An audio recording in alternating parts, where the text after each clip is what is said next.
So this is a video I have contemplated making a few times, but I was really waiting until I felt ready. I actually forgot about it for a while. You know, I kind of stuffed it back inside my brain because I mentioned it before, but it's like out of sight, out of mind, I guess. I feel a lot of shame, anger, hurt, resentment, confusion. I haven't talked to anybody about this in real life since it happened in late 2015.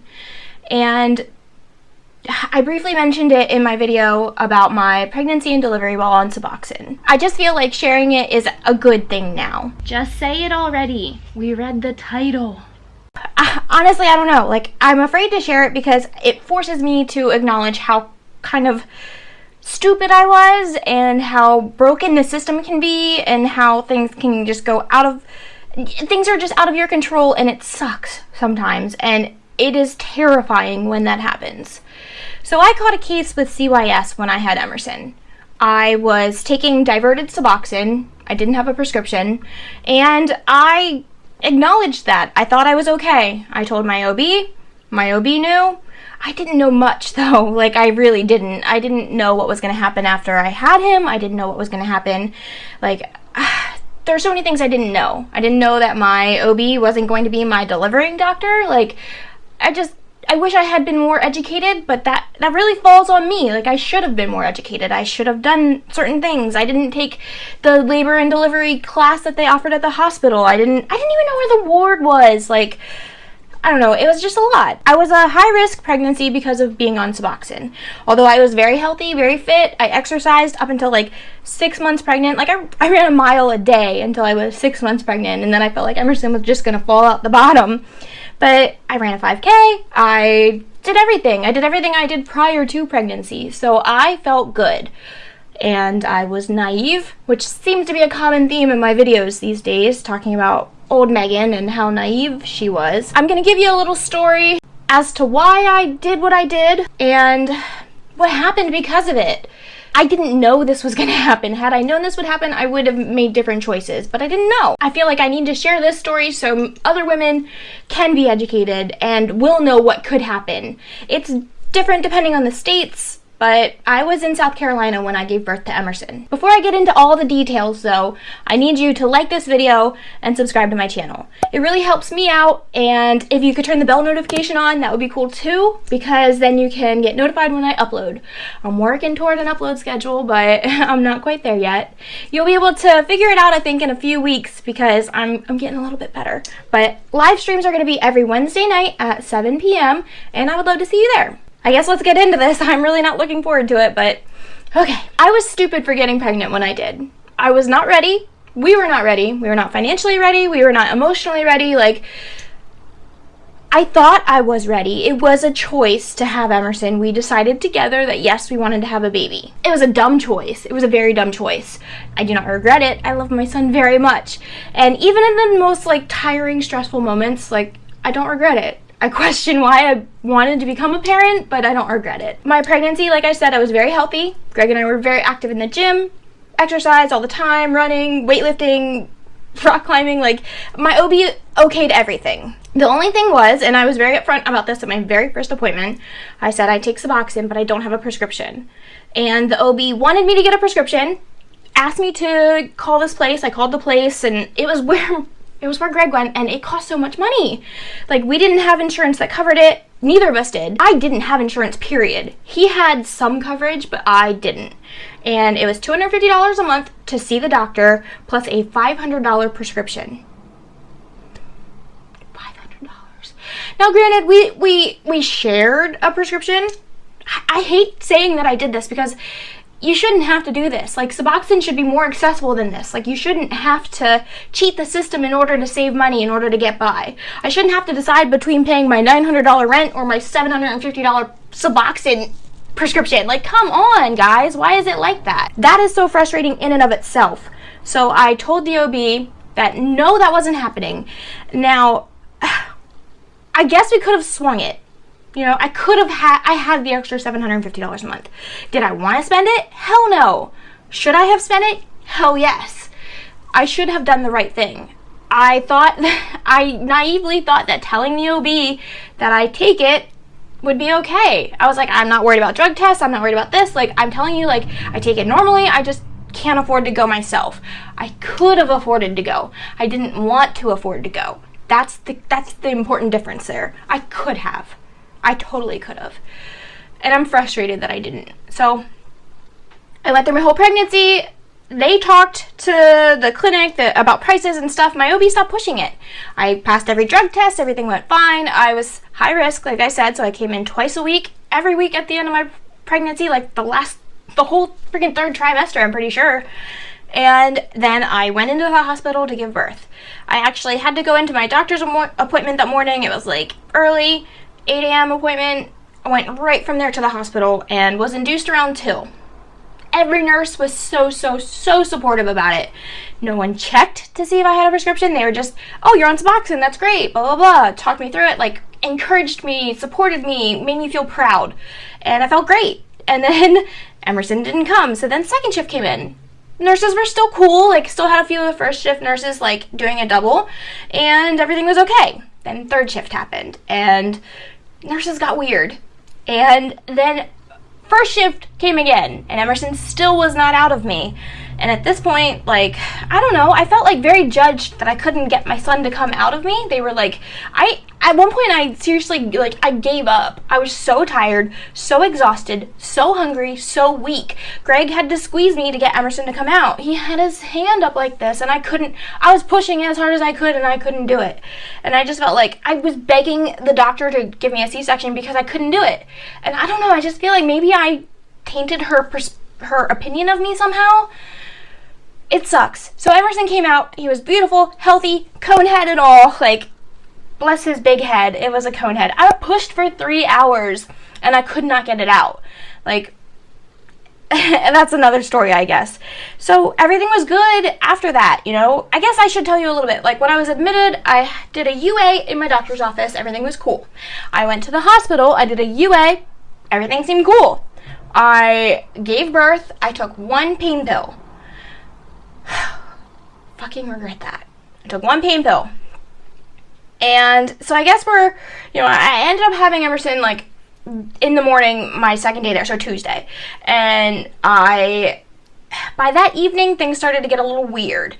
But no one said anything. I stayed in the hospital, I think, for 2 or 3 days with Emerson, and we were to be released on the same day.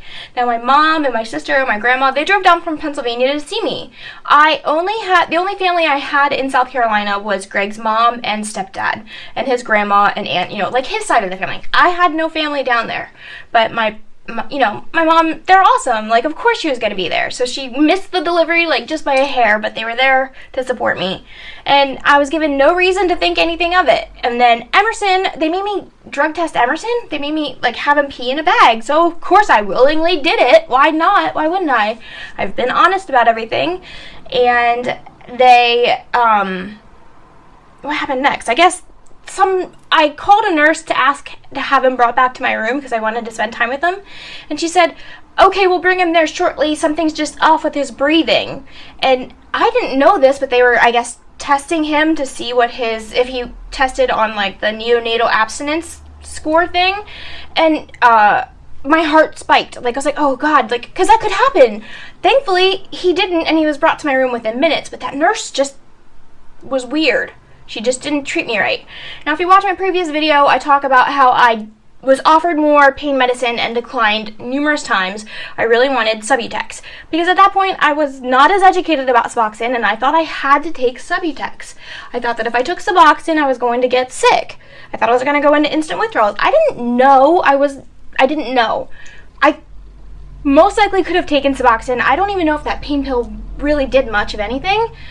I don't discourage people from taking it if they're in pain, but I just take it with a grain of salt, you know? Turns out, long story, they kept saying, like, yeah, we'll bring you that. Yeah, we'll bring you the Subutex. They never had it in the pharmacy ever, in the first place, like, period. So they lied to me. I had asked numerous times prior to taking that pain pill, like, y'all got Subutex, right? Like, y'all got Subutex, right? Like, I need Subutex, not Suboxone. They didn't listen to me. They didn't listen at all. So I chose to not take Suboxone. They gave it to me, and I chose not to take it for almost a full 24 hours after giving birth because I was scared to go into withdrawal. So I purposely put myself into withdrawal. Like, I don't know, the logic is stupid. I was stupid, and I was uneducated. So I eventually took the Suboxone, and then things were fine. You know, we were nearing the end of our stay. Everything was great.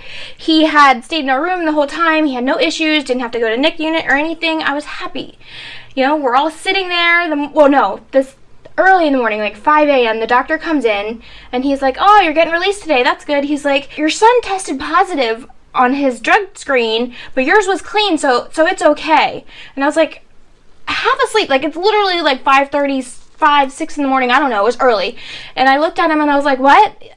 Like, that woke me up, and I was like, is he okay? What did he test positive for? He's like, oh, no, it's nothing. It's nothing. It's fine. It's a mistake. And left.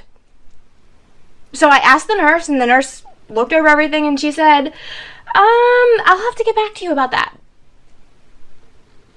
About what? About what? Now, at this point in time, my mom, sister, grandma, none of them knew that I was on Suboxone, and I did everything in my power to keep them from finding out. That muddied the waters of the story because I was afraid. I was afraid that they were going to think that I went out and relapsed. Like, my mom had been there when I hurt my back and when I got put on pain pills. So she wasn't there when I switched from pain pills to Suboxone, but I flew home to visit her like the week of. My cousin got married, so she actually saw me when I started Suboxone. Like, she saw me when I was on pain pills for my back injury and when I started Suboxone, but she didn't know that. And I was afraid to tell her and break her heart. I was afraid to tell her that I had to go back on it. I felt a lot of shame about getting back on Suboxone, and it took me a couple years to get through that and to really, really embrace Suboxone for what it is. I can make another video about that, about how much I hated it, I resented it, I tried to taper so quickly, and I would fail, and I would just get pissed, and I got kicked out of I hated it. I hated it for a good 2 years, from like 2014 till 2016. 2017 is when I kind of started to change my mind a little, but I don't know.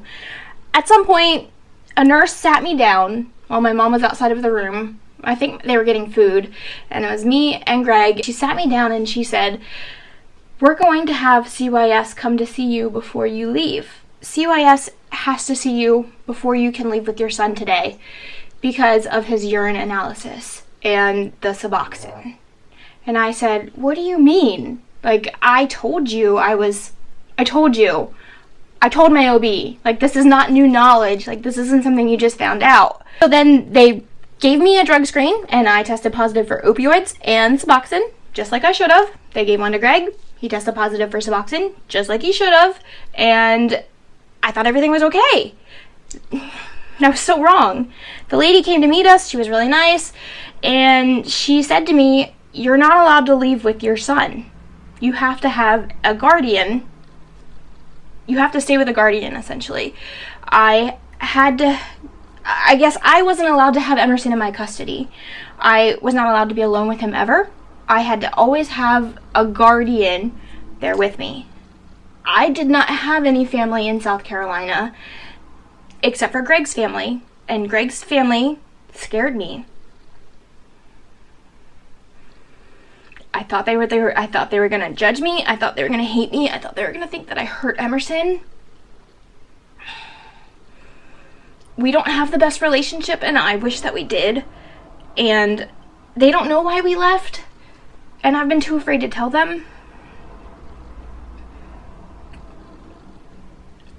So I got signed out of the hospital, and Emerson had to stay. And I debated calling his mom, Greg's mom. We would have had to move in there. We have 3 dogs. My dogs couldn't have come. And it's not like this was going to be a short window of time. The lady told me straight up, this is going to be for at least 3 months. Emerson will not be in your custody.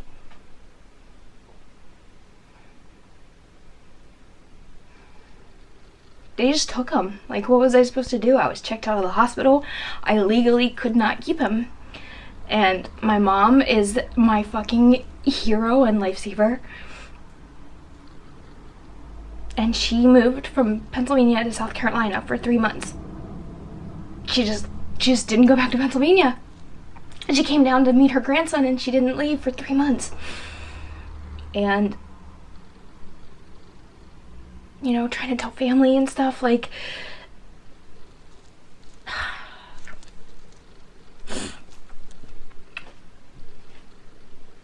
I felt like no one was ever going to believe me that this was all about Suboxone. Sometimes I feel like they still won't, and that's why I don't talk about it, but I have come across so many of you, so many other women, so many other mothers that have had this experience, and it sucked. It sucked so bad. So the week after I gave birth, I went in and had to do a urine screen and a hair follicle test. Greg and I both did. We passed. Then we had to go in and go to this place like Loradac or whatever. It was a local drug and alcohol place that I actually tried to apply to work at, and more drug screens passed. We passed every single drug screen they gave us, and they still required weekly home visits, and they're trying to require individual counseling, and then us do group service or group counseling and community service. For our prescription, I took it correctly. I didn't pay the $750. I should have paid the money. I regret that. Now, things are kind of changing. Things are progressing more forward, and doctors and hospitals are being less crazy about this, but they still are required by law in many states to call CYS. So, I stayed in South Carolina for 3 months after delivering Emerson.